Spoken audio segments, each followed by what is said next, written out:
सलोनी बहुत ही सीधी और भगवान को मानने वाली थी, लेकिन उसकी सौतेली माँ उसके सीधेपन का फायदा उठाती थी और उस पर बड़े अत्याचार करती थी। जरा सी चूक हो जाने पर उसकी खूब पिटाई करती। अरे सुनते हो, कोई लूला लंगड़ा देख इसकी शादी तय करो और इसे इस घर से बाहर का रास्ता दिखाओ। सलोनी के पिता जानते थे कि मीना एक चांडाल औरत है, इसलिए वो एक अच्छा घर देख सलोनी की शादी कर देते हैं। लेकिन वहां भी सलोनी से जलने वालों की कमी नहीं थी।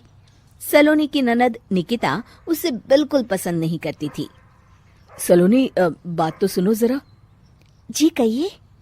आज शाम को मेरे बॉस खाने पर आ रहे हैं। ध्यान रहे उनकी खातिरदारी में किसी प्रकार की कोई कमी नहीं होनी चाहिए।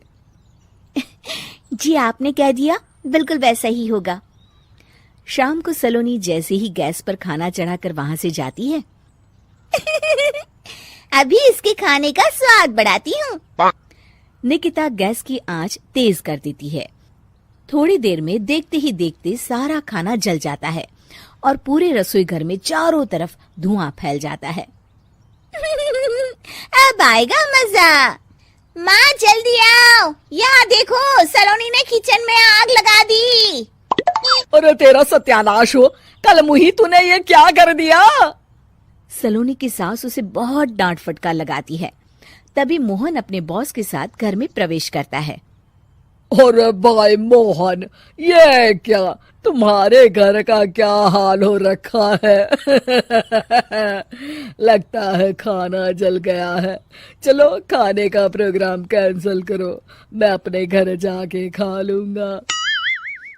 सर दरअसल सर मुझे माफ कर दीजिए। अरे कोई बात नहीं, घरों में ये छोटी मोटी बातें होती रहती है। मैं समझ सकता हूँ, फिक्र मत करो, मैं नाराज नहीं हूँ और इस बात का तुम्हारे प्रमोशन पर भी कोई असर नहीं पड़ेगा। चलो अब चलता हूँ मैं। बॉस के जाते ही मोहन सलोनी पर भड़क उठता है और उसे खूब खरी खोटी सुनाता है। भगवान, मेरी माँ तो कहती थी कि अच्छे लोगों के साथ हमेशा अच्छा होता है, फिर मेरे साथ ही बुरा क्यों होता है? आखिर मेरी गलती क्या है?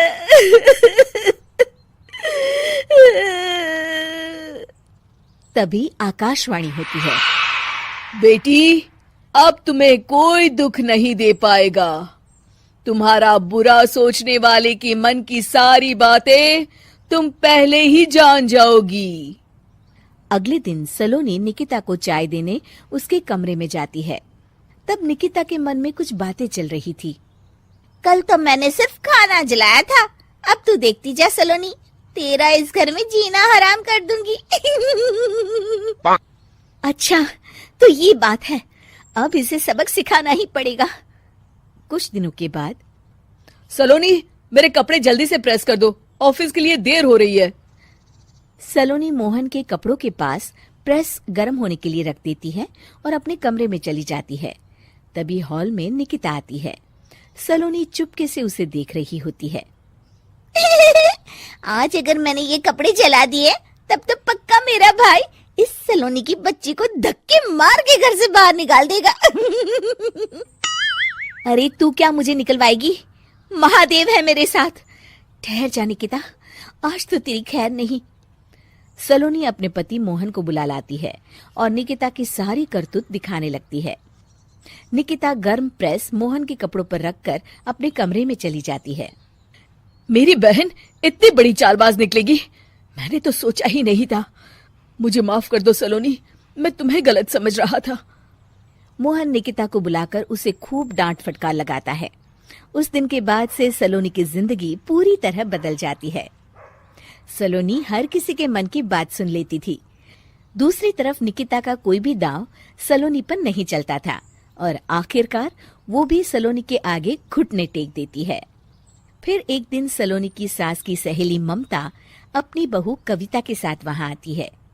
कविता मन ही मन कहती है, अरे ये बुढ़िया पागल है जो मुझे यहाँ लेके आ गई। कहाँ मैं अपनी किटी पार्टी छोड़ के इसके साथ यहाँ मरने आ गई। पता नहीं कब तक इसे झेलना पड़ेगा। अरे ये जल्दी मरे और इसकी सारी जायदाद मेरे नाम हो जाए। सलोनी कविता की सारी बातें सुन लेती है। अरे कविता, तुम अपनी सास की जायदाद के लिए उन्हें झेल रही हो और उनके मरने का इंतजार कर रही हो। ये तो गलत बात है। सलोनी की बात सुनकर कविता बिना देर किए कहती है, अरे ये तुमने कैसे सुन लिया? ये सारी बातें तो मैं अपने मन से बोल रही थी। तुमने कैसे सुन लिया? बस फिर क्या था। ये सुनते ही कविता के बगल में बैठी उसकी सास उसकी चोटी पकड़ लेती है। क्यों रे कलमुही, तू मेरे बारे में ये सब सोचती है? मम्मी जी, मुझे माफ कर दीजिए। बड़ी आई मेरी जायदाद लेने वाली, मैं आज ही अपने वकील को बुलाकर सब कुछ छोटी बहू के नाम कर देती हूँ। चल घर चल, आज तेरी अच्छी खबर लेते हूँ।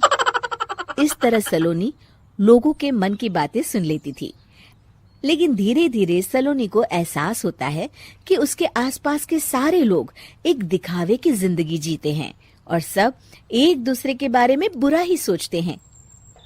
हे भगवान, दुनिया में कैसे लोग हैं? सबके मन छल कपट से भरे हैं। मैं तो लोगों के मन की बातें सुन सुनकर तंग आ चुकी हूँ। मैं अपनी जिंदगी में अब बहुत खुश हूँ। अब आप मुझसे ये शक्ति वापस ले लीजिए भगवान। इस तरह भगवान सलोनी को दी हुई शक्ति वापस ले लेते हैं और सलोनी एक आम जिंदगी जीने लगती है।